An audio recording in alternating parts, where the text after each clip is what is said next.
Ministério Ismael Gontijo. Milagres, o poder de Deus, a salvação. Seja transformado através da unção.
Cerca de um tiro de pedra, e pondo-se de joelhos, orava e dizia: Pai, se queres, passa por mim este cálice.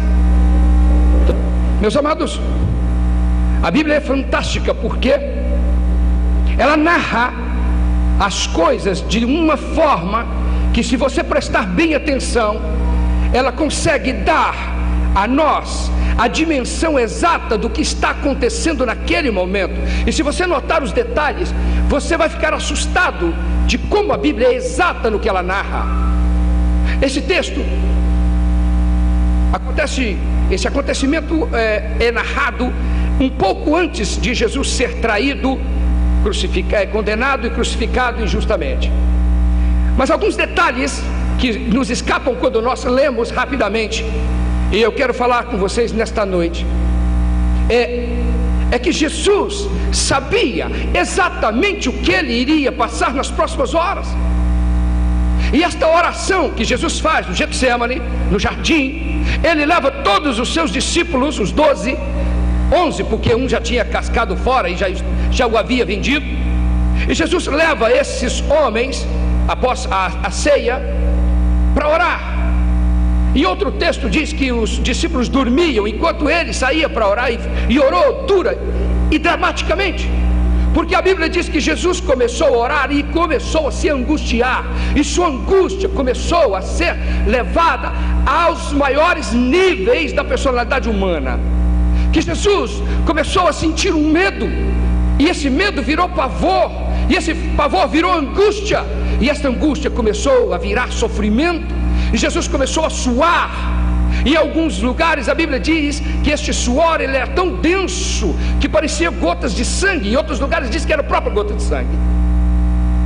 E Jesus começou a sofrer, a angustiar, a desesperar-se. E nós nunca paramos para pensar por quê? Porque, meu irmão, minha irmã, Jesus sabia.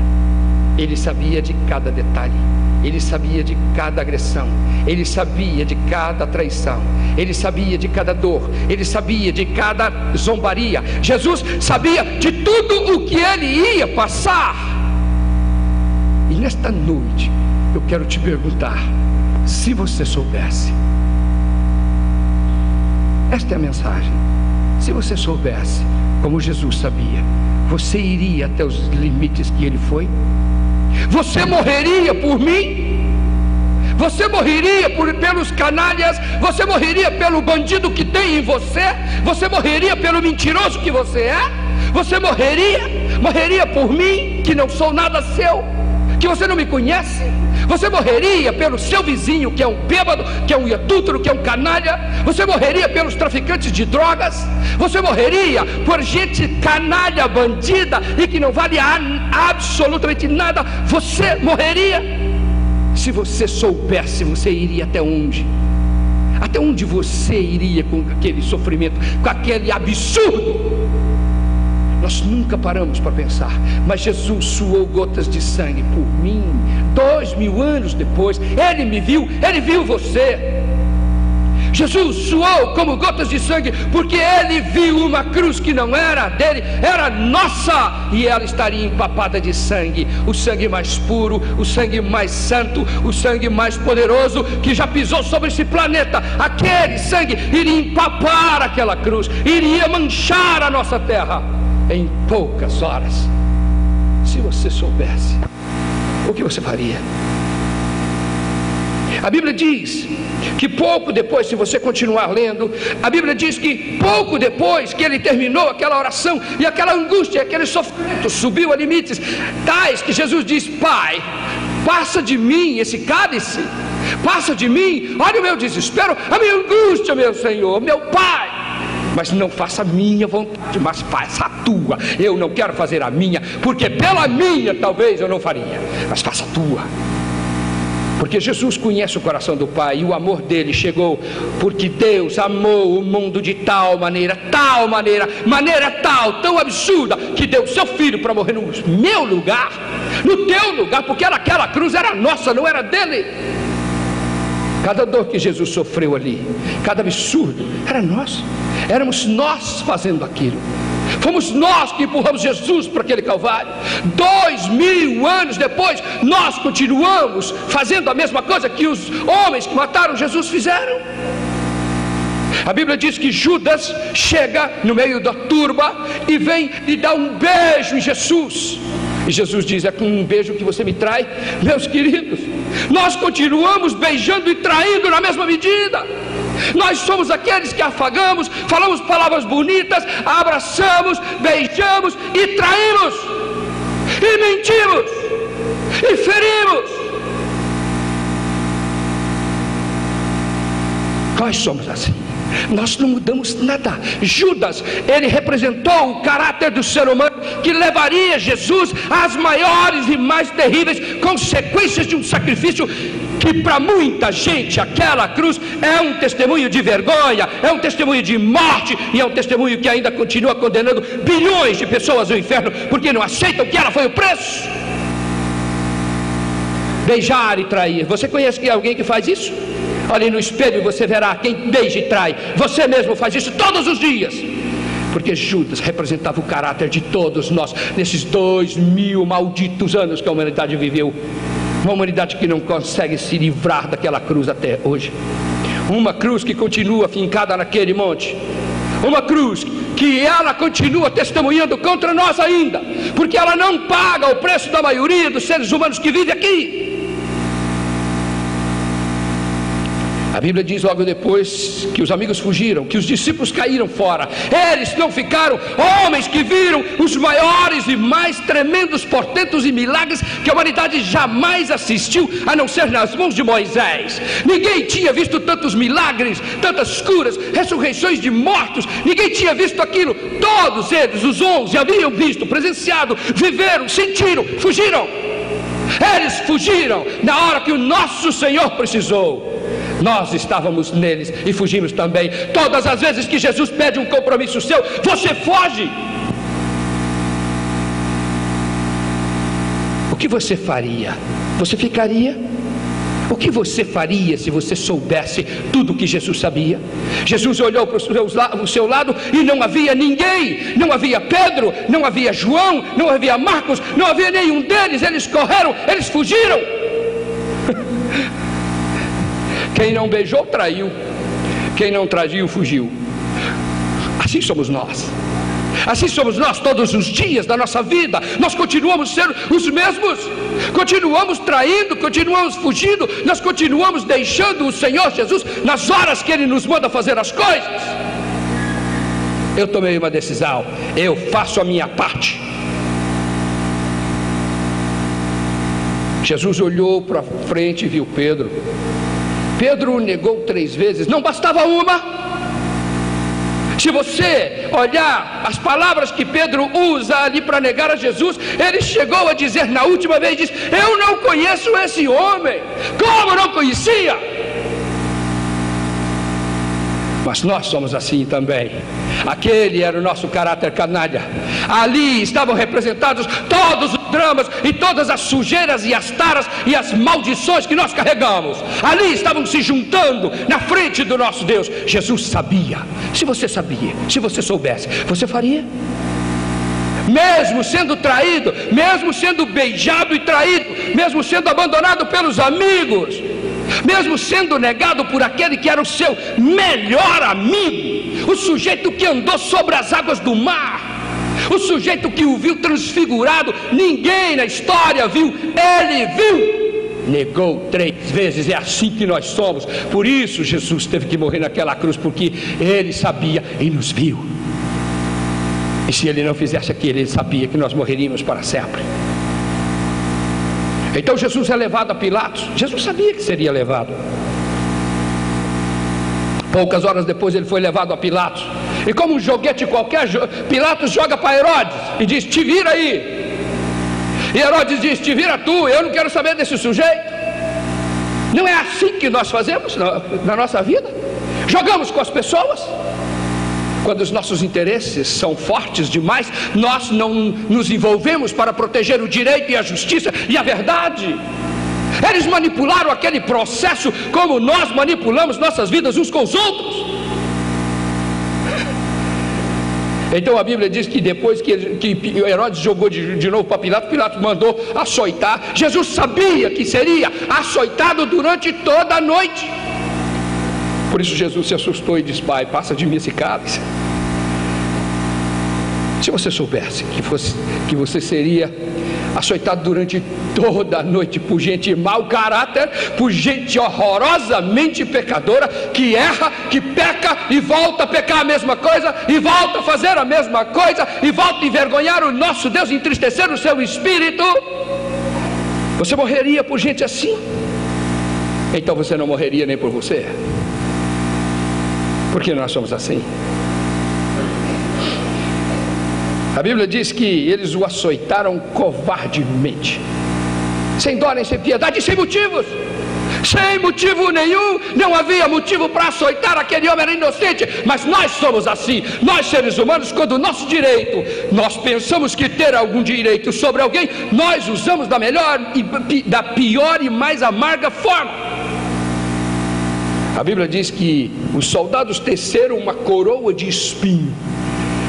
Sabe o que é uma coroa, meu irmão? Uma coroa para um rei é o sinal de honra. Uma coroa de espinho é o sinal de desonra. Eles não estavam satisfeitos com todas as dores que Jesus sentia. Teriam que fazer mais, para oprimir mais. Olhe para a nossa sociedade, para a nossa humanidade, isso não é assim que ela vive. Quanto mais opressora e quanto mais violência, quanto mais morte, melhor.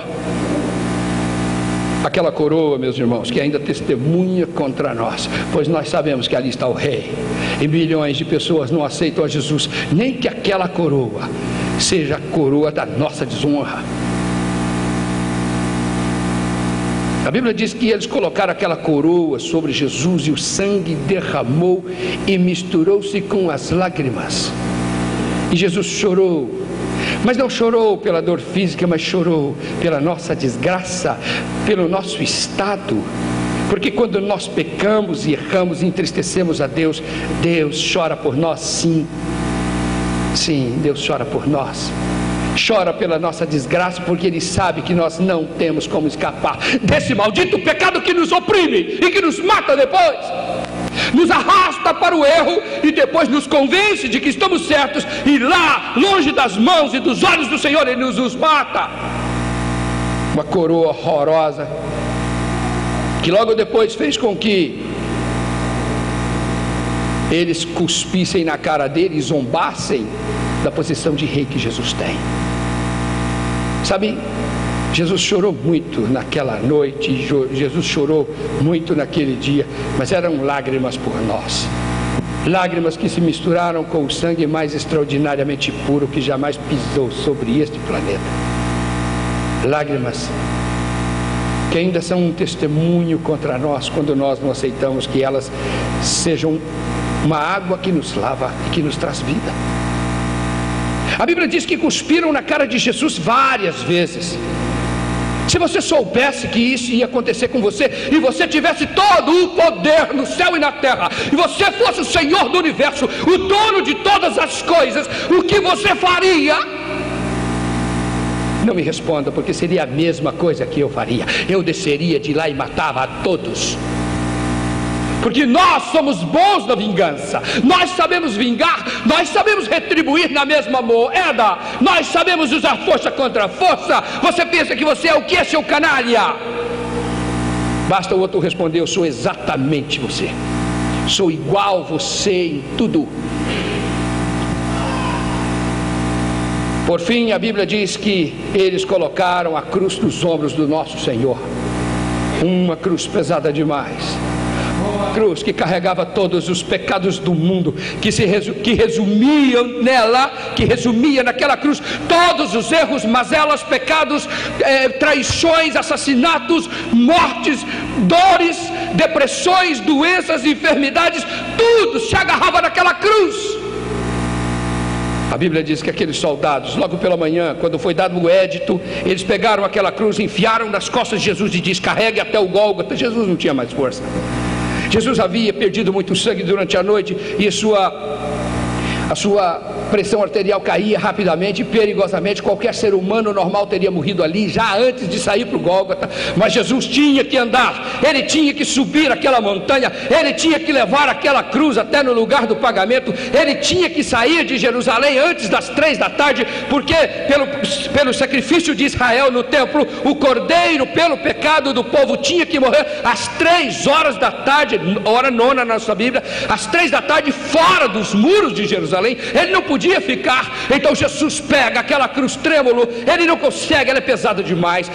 Eu, você e todos os pecados dos bilhões de seres humanos que ainda viveriam estavam grudados lá, estavam agarrados naquela cruz, pesando sobre ele, pesando sobre a sua alma. Aquela coroa de espinho derramava sangue, misturava com lágrimas, e seus olhos já não conseguiam se abrir, seus joelhos não conseguiam mais se levantar, e Jesus tentava se levantar, porque ele tinha que ir, ele tinha que sair dos muros, ele não podia ficar e morrer aqui, seria inutilizado o seu sacrifício, ele não seria o Cordeiro de Deus que tira o pecado do mundo. Se ele morresse dentro de Jerusalém, ele tiraria o pecado do povo de Israel, mas não nós. Jesus se arrasta, Jesus puxa aquela cruz, mas ele não consegue, é pesada demais. Seus ombros estão em carne viva, porque chicotearam Jesus a noite inteira. Sabe quem? Suas mãos, seus pecados, suas mazelas, suas taras. Então arrastaram Jesus para fora e gritavam com ele, chicotearam mais. O que queriam mais? O homem não conseguia mais andar. Então a Bíblia diz que eles encontraram um sujeito, Simão de Cirene. Cirene era um povoado perto de Jerusalém, e sirineus eram negros, pelo menos é o que a história conta. Nós não sabemos se Simão era negro ou não, mas se Simão for negro, e eu acho que era, olha o absurdo, eles chamam aquele homem para representar a humanidade e carregar a metade do peso da cruz de todos os seres humanos.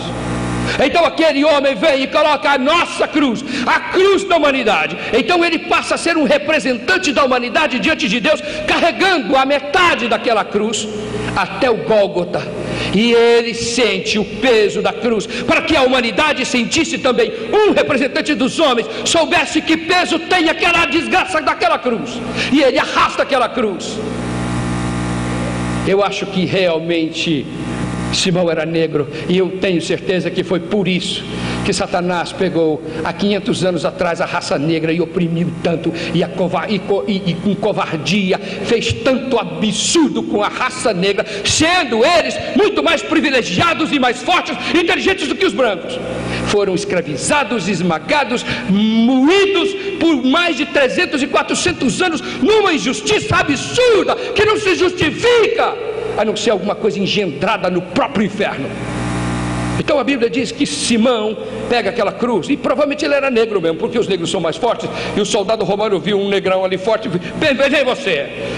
E aquele homem pega aquela cruz e ele sentiu o peso dos nossos pecados sobre ela, e viu o quanto era pesada. Aquela cruz já estava suja de sangue, e um sangue que sujou os ombros do próprio Simão. A Bíblia diz que Jesus vem subindo e vem sujando de sangue as pedras da cidade, e foi deixando um rastro de sangue que ainda testemunha contra nós, que é um testemunho horroroso, porque não há como apagar aquele sangue, porque aquele sangue não é igual aos outros. Aquele sangue não é lavado com água, não é lavado com chuva. Aquele sangue, ele está lá e ele continua naquele lugar, e foi um rastro horrível da porta do palácio até no Gólgota, e Jesus sujou aquelas pedras como testemunho, dizendo: eu estive aqui, e o meu sangue testemunha contra a humanidade quando ela não aceita que este é o pagamento de Deus.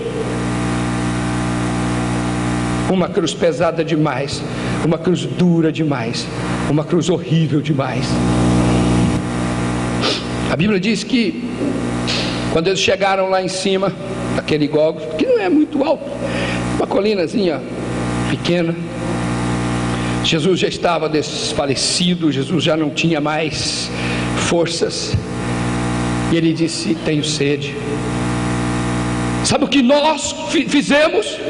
Sabe o que nós fizemos ao Senhor Deus da glória, que nos deu a vida? Ao invés de um pouco de água, que era a coisa mais natural do mundo, dar um pouco de água a quem tem sede, nós demos fel, nós demos amargura. Diz a Bíblia que um canalha daquele, sabe Deus de que buraco do inferno saiu, pegou o fel e deu para Jesus tomar. A Bíblia diz que Jesus não tomou, porque Deus não toma as nossas amarguras. Deus não precisa beber nosso cálice amargo. Deus não bebe isso. Jesus disse: meu Deus, será que eu não acho ninguém para me dar um gole de água? Não achou. Esta foi a humanidade, e esta ainda é a humanidade, que continua do mesmo jeito, igual, quando ela não passa por aquela cruz com Jesus. Esta é a mesma humanidade. Nós andamos de aviões, andamos de foguete, nós andamos de carros lindos, nós temos boas roupas, vivemos com conforto, mas somos os mesmos pecadores, malditos iguais, que beijamos e traímos, que matamos, que manipulamos, que fofocamos, que nos levantamos contra o pastor, que traímos nossa esposa, nosso marido, que não somos leais em lugar nenhum, nem no trabalho, nem em lugar nenhum. Há uma infidelidade horrorosa no nosso coração, da qual não conseguimos nos livrar.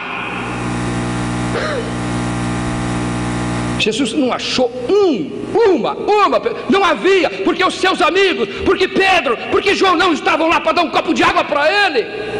Não achou ninguém, meus queridos, nenhum de nós estava lá, pois a humanidade havia se afastado de Deus quando Deus foi pagar o nosso preço.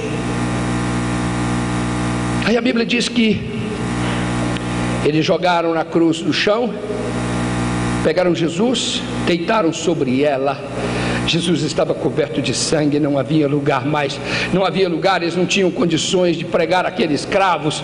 Então um daqueles soldados limpa as mãos de Jesus e limpa a ponta do cravo e coloca ali, aí suja, mina sangue, ele limpa de novo, e aquele sangue começa a testemunhar contra ele e sujar suas mãos. A humanidade estava sujando as suas mãos ali, de um sangue que nós nunca conseguimos nos livrar. E a Bíblia diz que a primeira martelada, e Jesus gritou duramente, horrivelmente, a segunda também, e a terceira, até que aquele cravo chegou naquela madeira. Aquela madeira era o testemunho contra nós. E depois a outra mão, e depois os pés. E não havia jeito de Jesus mais se mover naquela cruz, de tantas dores. E eles ajeitavam os cravos para que não quebrasse nenhum osso, para que se cumprisse a profecia que nenhum osso foi quebrado. E eles pregaram Jesus ali e levantaram aquela cruz. E quando eles foram levantar aquela cruz, Jesus descobriu que ainda a malignidade era maior, porque todo o peso dos nossos pecados tinham que agora ficar suspensos sobre 3 buracos, 3 feridas abertas. E Jesus sustentou o seu peso e o peso dos seus pecados e dos meus naquelas feridas abertas. A dor era imensa, Jesus não conseguia mais. Então Jesus chorou muito.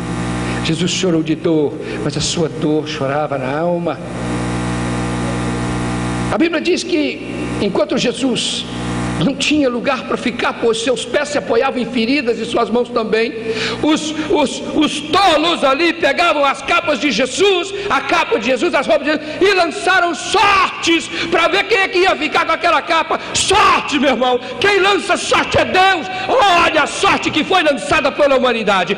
Bilhões de seres humanos morreram de 2000 anos para cá. Nosso século 20 está entupido de assassinatos. Nossas mãos, as mãos dos homens, mataram mais de 500 milhões de seres humanos em guerras idiotas. Sangue que continua contaminando a nossa terra, que continua testemunhando a Deus que nós não valemos a pena. Eu pergunto a você: a humanidade vale a vida de um homem bom? Contra toda a lógica, Deus provou que sim. Contra a minha lógica, contra a sua lógica, Deus diz sim. Você vale a pena. Você morreria? O que você faria se fosse você? O que você faria, meu irmão? Eu digo a você, se fosse eu, desistiria. Eu não teria ido até o final dessa tragédia. Eu não teria ido até o final desse absurdo. Eles lançavam sortes. Quem lança sortes? Que sorte lançaram? Olha para a vida da humanidade, olha para as famílias que não têm a Jesus como Senhor, não têm a Ele como pagamento daquela cruz. Olha a tragédia para vocês verem. São bilhões de toneladas de antidepressivos todos os anos que não resolvem nada, que não trazem esperança, que os filhos morrem nas drogas. Oh Deus, nossas filhas se prostituem e não há quem consiga arrancá-las de lá. Lançaram sortes. Que sorte desgraçada é essa? A Bíblia diz que havia 2 ladrões, um de cada lado. Ali representavam a humanidade novamente. Ali estavam 2 homens. Um mal terrível havia atingido a vida dos 2. O do lado esquerdo dizia: se você é o Filho de Deus, desce e nos tira daqui. E o outro diz: cala a boca, você não sabe que este homem é justo, ele não fez nada por estar aqui. Nos representavam ali aqueles 2 canalhas, 2 bandidos, uma humanidade ruim, maligna, criminosa, mas que ainda no coração de um deles apareceu o bem. Jesus sentiu que havia bem no coração daquele, e Jesus tentava olhar, mas sua cabeça não conseguia virar, as dores eram muito grandes, e aquele homem disse: Senhor. Aquele homem não disse Deus, aquele homem não disse Jesus, aquele homem não disse, ele disse Senhor.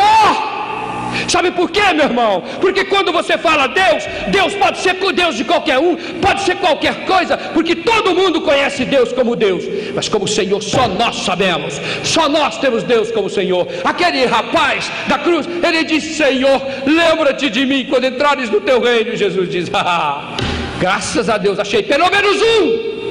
E não era dos meus discípulos. Ele tinha certeza. Será que não é Pedro que está aqui? Será que não era? Éramos nós que estávamos lá. Os bandidos e os canalhas de sempre. Que mentem, que manipulam, que traem, que matam. Nós somos assim. Se você soubesse de tudo isso, você iria até o final? Você teria coragem? Eu não. Eu não teria. Naquele momento, começam a desafiar a Deus. Eles no pé da cruz começam a dizer: ei, se tu és filho de Deus, desce daí. Curou os outros, não vai curar você.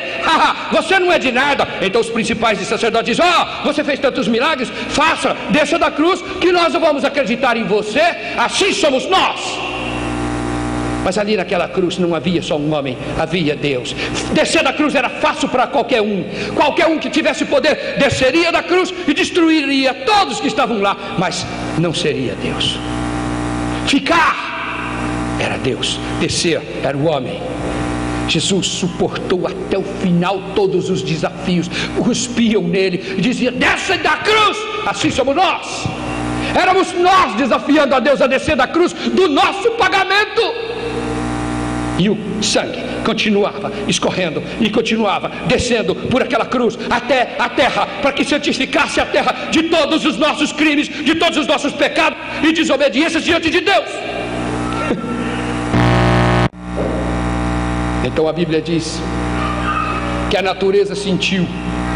A natureza que conhece o Senhor, porque a natureza naquele dia em que Jesus disse: haja luz, haja terra, haja água, haja serpente, haja sementes de acordo com a sua espécie. Jesus é a palavra de Deus, a Bíblia diz, e Ele disse todas aquelas coisas. Jesus começa a morrer, seu ser começa a tremer, já não há mais vida forte em si mesmo, e Ele começa a dar sinais de que vai morrer. A natureza sente, a terra, o planeta sente, o sistema solar sente. Então o sol escurece, não há luz, a terra começa a tremer, a terra começa a dizer: ei, o meu Criador está morrendo, o meu Criador está morrendo em mim, eu não estou matando, ei, o que está acontecendo? E se desespera.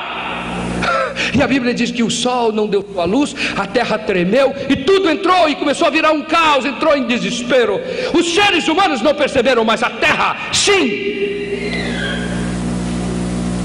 A Bíblia diz que naquele momento Jesus disse: Pai, a palavra em grego ele diz Elohi, Elohi sabachthani, Pai, por que você me desamparou? Jesus sentiu, Jesus procurou o Pai e Ele não achou. Naquele momento de desespero, o Pai não estava lá. Jesus sentia a alma do Pai ligada a dele todo o tempo. Mas naquele momento, justo naquele momento, Jesus procurou e não achou o Pai. Onde estava o Pai? Deus virou o rosto de nós. Deus saiu de perto deste planeta insignificante, o pequeno e insignificante planeta Terra, o menor de nosso sistema solar, que é o menor de nossa galáxia. Deus saiu, se levantou do trono e foi chorar em algum lugar longe, para não assistir os absurdos que fazíamos com seu filho. Jesus procurou o Pai e disse: Pai, onde você está? Você me desamparou também? E Deus se calou e ficou quieto, e Deus não disse palavra, e Deus não se moveu, porque se Deus se movesse, Ele teria nos destruído. Não houve dia mais perigoso para nós do que aquela tarde em Jerusalém. Nós corremos os maiores riscos de sermos riscados da história, riscados do tempo naquela hora, porque Deus sentiu a dor que Jesus sentia naquela cruz, uma dor que era minha, uma dor que era sua, uma cruz que Ele não tinha nada a ver com ela, era sua cruz, mas que para que você não passasse por ela, Ele estava nela. Agora Jesus chora, procura o seu Pai, não acha, e diz: Pai, onde você está? E Deus desaparece. Eu perguntei ao Espírito Santo: querido, onde estavam todos? Ele disse: nos corredores do céu havia silêncio, não havia ninguém na sala do trono, o Altíssimo foi para algum lugar muito longe de vocês. Os coros infantis não vieram naquele dia, porque eles não entenderiam porque o Senhor estava sendo morto naquela cruz. Eles não entenderiam. Os anjos choraram, os querubins sofreram, os anciãos não apareceram, e o Altíssimo Pai se calou. Poucas vezes na história Deus ficou em silêncio, e o maior silêncio, o mais terrível, foi naquela hora. A Bíblia diz que Jesus gritou: Pai, você me desamparou. Procurou por Deus e não achou. E eram 3 horas da tarde. Escuro, densas trevas cobriram o nosso planeta. Não havia sol, uma noite sem estrelas, porque era uma noite de dia. Então a Bíblia diz que Jesus curvou a cabeça e disse: eu paguei, está pago. Não há mais condenação sobre nós, porque está pago. A humanidade não escuta, a humanidade não ouve, mas este grito ecoa daquela cruz há 2000 anos e continua a ecoar até o dia em que Ele voltar para nos julgar. Esse grito é contra nós. Ele disse: está pago. Por que nós não aceitamos? Por que não entendemos? Então a Bíblia diz que o véu do templo se rasgou de cima a baixo. Não foi de baixo para cima, foi de Deus para o homem. Acabaram-se os mistérios, acabou o véu, acabou a mentira, acabou a manipulação. Não existe mais religião para nos manipular, nem véus para nos enganar. Não há mais mistérios. Tudo agora é revelado, tudo agora é nosso. A verdade de Deus está em nós. Nós temos Deus vivendo em nós quando nós quisermos. O Senhor vive em mim e eu sou um pequeno Deus. Satanás fica louco quando escuta isso, porque quando Jesus habita em mim, eu não vivo mais, mas Ele vive em mim. Aquela cruz tem os sinais delas em mim. São os sinais daquela cruz que me fazem vencedor. E é aquele sangue que pagou um preço que eu não podia pagar. Pois por este sangue hoje eu morro, pois por esse sangue eu batalho, pois por esse sangue eu grito, eu vivo. Peco, não tem problema, eu pulo por cima, eu sei que já foi pago. Eu volto e continuo a lutar contra como essas meninas lindas estavam lutando. Luta, luta, luta, e pise na muralha, e lute, e esmague a muralha, e transforme em pó. Mas é por isso, por causa daquele sangue que impregnou minha vida. E Ele é o sinal de que eu vivo, porque aquele sangue é vermelho, quente e vivo. E é por Ele que eu vivo e que você vive, em nome de Jesus. Por isso fique de pé, meu irmão, e dê uma salva de palmas bem gostosa para o Senhor agora.